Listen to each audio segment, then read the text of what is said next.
Hello everyone, we continue with Chapter 3, Part 6. The assassination of Ito and the destruction of the guardians of the imperial tomb was later known as the Aburano Koji incident. Both the Shinsengumi and guard were surprised by the sudden appearance of Satsuma troops and by the demons who accompanied them. Both parties had fallen for the Satsuma trap, and the battlefield was thrown into confusion.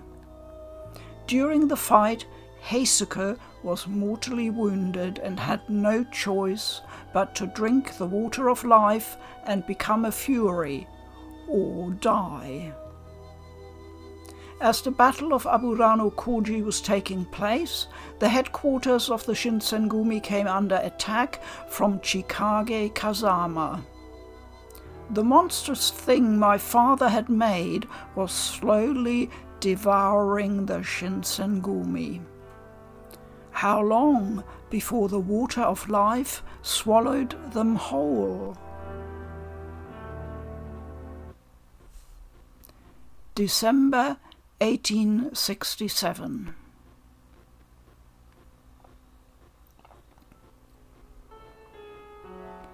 Scarcely a month had passed since Aburano Koji. Saito and Heisuke had returned, but the Shinsengumi was hardly back to normal. A dark, tense atmosphere pervaded the compound. Many men had lost their lives in Kazama's attacks. Even more had been injured during the attack at Aburano Koji.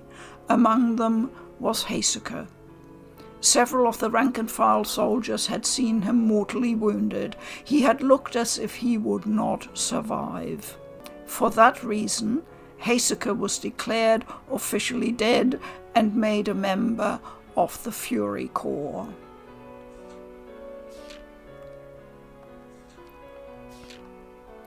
Saito hadn't been wounded, but many among the common soldiers began to call him a coward. To them he had left the Shinsengumi to join Ito, then betrayed his new master when he sensed a change in fortunes. I saw no reason why he shouldn't set them straight and say that he had never truly left the Shinsengumi, but he claimed he would rather stay silent than tarnish the honor of the commander and the chief who had ordered his actions. As such, it was decided that Saito would leave the compound until tempers had been allowed to cool.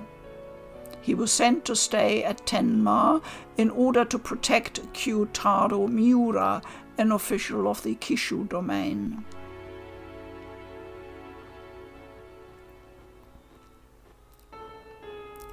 The night of the battle at Aburano Koji was a turning point for the Shinsengumi. For the men who didn't know the details, it was simply a battle against their former comrades, the guardians of the imperial tomb. Those better informed knew that the situation with the Satsuma and Choshu domains had changed, and that the assassination of Ryoma Sakamoto had been part of a much larger plan. Only the heads of the Shinsengumi knew the whole story, the activities of the demons, and Heisuke's transformation into a fury. Such an important battle had stirred up the atmosphere in the compound, and for several days there were excited men everywhere, shouting and talking.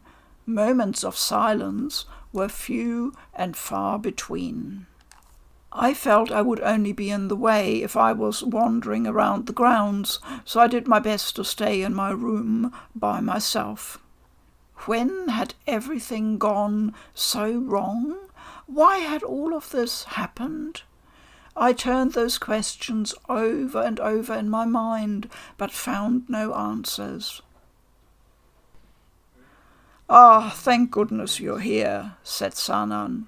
"If you'd gone out, I wouldn't have been able to look for you." "Sanan? But it's daytime. Are you sure you're all right?"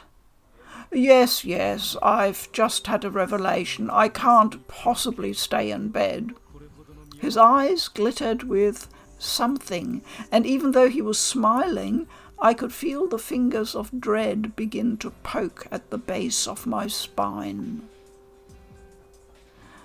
"Well," said Sanan, "will you listen to my idea?" It didn't really seem like a question, but I nodded anyway.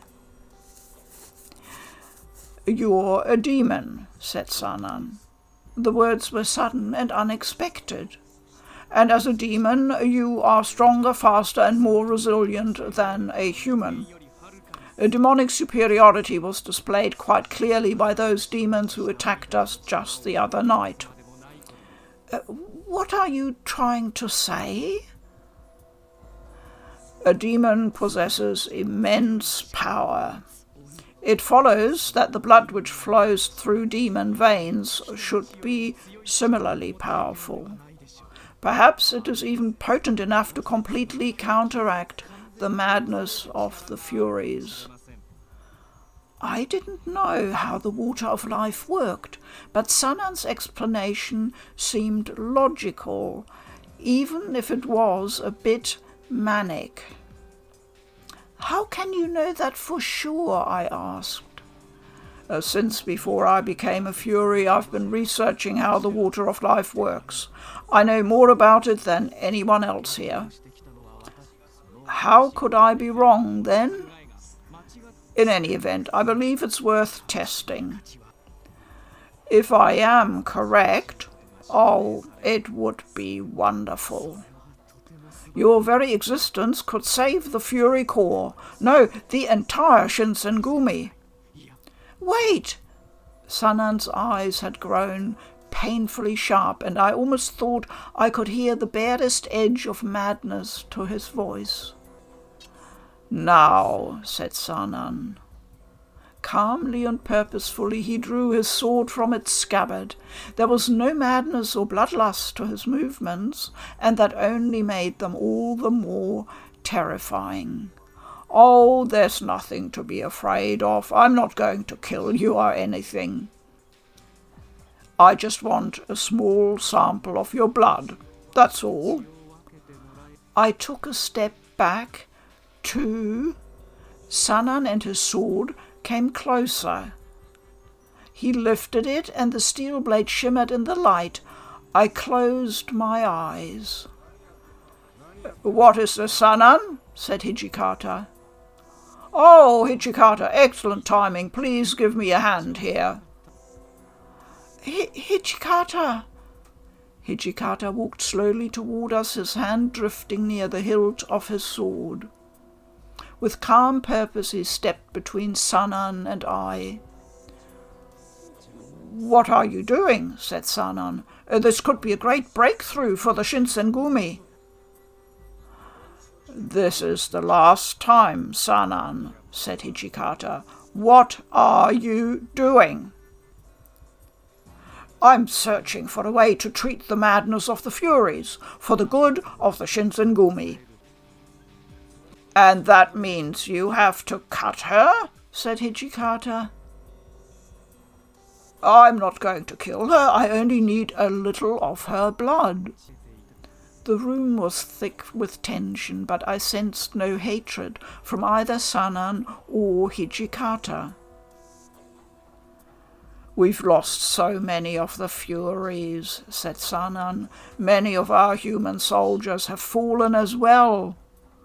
If we are to effectively utilize the Furies we have left, as well as the ones we are about to create, then we must find a way to temper their madness. If we abandon the Furies and what they offer, then future battles will only become more difficult. More of our men will die," said Sanan. "Everything I do for the Shinsengumi. I know you for an intelligent man, Hijikata. Surely you understand. And yet you won't allow Yukimura to share her blood?" "That's not what I mean," said Hijikata. "Oh?" "Sanan, you are a colonel of the Shinsengumi. Are you really ready to break the code?" The code says we don't fight each other for any reason. You haven't forgotten, have you? Ah, of course, said Sanan. However, Yukimura is not technically a member of the Shinsengumi. Maybe not, said Hijikata, but she's been here long enough. She might as well be. Then I have no choice, said Sanan. With that, Sanan sheathed his sword. Hijikata watched him closely, his own hand still near his sword. I'll leave for now, then, but please consider what I've said. Sure, said Hijikata, but it won't change anything. Why should we cut her open and take her blood? Besides, even if I change my mind, Kondo will never let you do it. It's an easy decision for you and Kondo to make, said Sanan. You don't have the same investment in this. Heisuke's a fury now too, though this will affect him as well. So I encourage you to consider what's best for your friends when you make your decision, said Sanan. Those final words cut like a knife, deeper than anything he'd said before. Can I say something? Said Hijikata. Hijikata's voice was strained, as if he were pulling it up from somewhere deep within his soul. Of course, said Sanan. Your reasoning is correct, said Hijikata. It always has been. But, Sanan, tell me, aren't you doing this because the bloodlust has taken your mind? Tell me that some sick desire to taste her blood isn't what's driving you to this. Can I trust you? Of course, said Sanan. My only concern is for the Shinsengumi. Goodbye then, Yukimura. We'll talk again. He smiled and ducked out of the room. Only after I'd heard his footsteps fade away down the hall did I begin to breathe again. You okay? Said Hijikata. I saw him relax almost imperceptibly as he turned to look at me. The bowstring-tight tension of a moment before was gone, or at least mostly gone. Sorry about that. No, thank you for helping me. Nothing to thank me for. But there was something I wanted to say to him, a question that had been on my mind for a while. For a moment I thought perhaps now was the time to ask, but no, I shut my mouth. What? Said Hijikata. Perhaps I was simply afraid of what his answer would be. Perhaps after hearing my question he would no longer allow me to stay with the Shinsengumi. No, I couldn't stay with them forever. Nothing good would come of avoiding the issue. Best I simply face it. Still, I was afraid to ask. I don't have all day. If you have something to say, say it. I'd already drawn his attention and apparently his ire. There was no point to backing out now. Why do you keep protecting me like this? Weren't you listening? That wasn't about you. It was about Sanan and the code. Besides, it's not like he was actually trying to kill you. At worst, I saved you a scratch. No, I don't mean just now. I mean all the other times. When Kazama attacked us, everyone in the Shinsengumi put their lives on the line for me. All he wanted was me. You could have just given me up, and he would have left you alone. Kazama works for our enemies. That makes him our enemy. What sort of warrior doesn't fight his enemies? I had to admit that did seem reasonable. Besides, you're Kodo's kid. If we want to find him, we need you. Didn't we talk about this when you got here? Yes, but that was a long time ago. Things have changed. I don't think finding my father is going to be enough to resolve this situation anymore. Look, we said we'd protect you, so we will. A samurai doesn't go back on his word. A man who breaks a promise just because something's changed isn't a man. Even I knew that he was only using my father as an excuse, but I had a feeling that if I pointed that out directly, he'd get angry. Still, that he would make excuses like this and let me stay and keep me safe, it could only mean that Hijikata and the Shinsengumi had finally accepted me. That thought was like a ray of light pushing away the doubt I'd felt only moments before.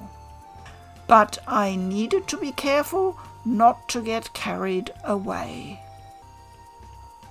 All right, why'd you go quiet?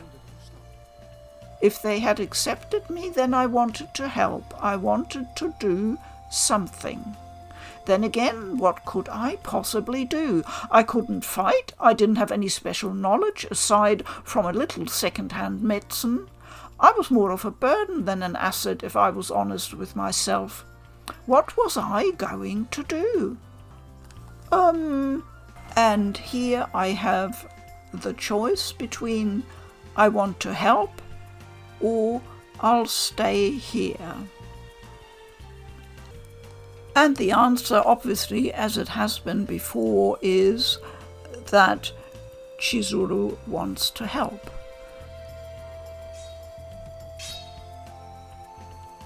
What? Is there something else? I want to help. Please, if there's anything at all I can do. Help? Oh no, maybe this wasn't such a good idea. He didn't look very happy. Because, was he really mad? I was starting to very much regret speaking up, so much so that I began to wish Sanan would come back, just to give Hijikata someone else to glare at. No, that would have been bad too. But what was I going to do? Give up? No, I'd come too far. If I backed down, then nothing would change. I couldn't be one of them if I just let them protect me all the time. Please, I just want to be useful. I'll do anything. The silence stretched out so long, I thought I was going to scream. I suppose you would be more discreet than one of our boys. He spoke to himself, barely loud enough for me to hear. Hijikata? Brush and paper. Huh? Bring me a brush and some paper. You do have that in here, don't you? Hurry. Yes, right away. I scrambled across the room, grabbed a brush and paper and handed them to Hijikata. He took them silently, still scowling, and quickly began to draw. A map? What is that? He ignored me and continued drawing. You know Saito is a Tenma guarding Miura, right? Yes. I want you to take him something. Will you do that? Do you think I can? Yes, one of our boys would stand out too much. You're the best option I've got right now. Can I trust you with this? Yes, of course. Sir.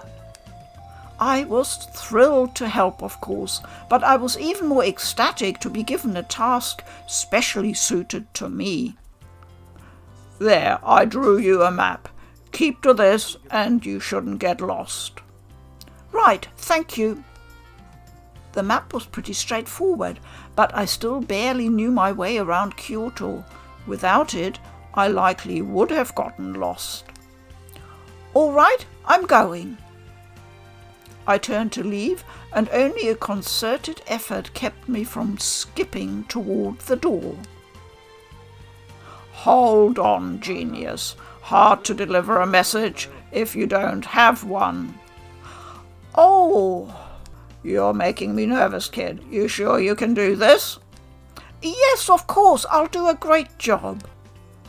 Here's a letter for Saito. Make sure you don't drop it or lose it somehow. Yes, I'll be very careful. Is there anything you want me to tell him? Everything I have to say is in that letter. Understood. Then I'm off. This time I wasn't able to fully subdue the urge to skip.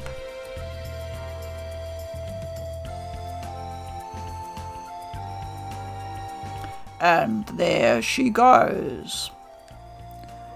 Hey, Yamazaki, Shimada. Yes, sir, said Yamazaki. Did you call? Said Shimada. I sent Chizuru to take Saito a letter, said Hijikata. Keep an eye on her, but don't let her see you. If anything happens, make sure she's okay.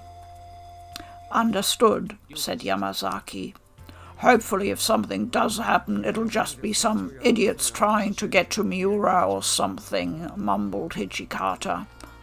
There's some pretty dangerous guys after her, though. If the demons show up, just get her back here immediately. I don't care if you have to carry her like a sack of rice. Just make sure all three of you come back. Yes, sir, said Shimada. We're off. Yeah, get going, said Hijikata.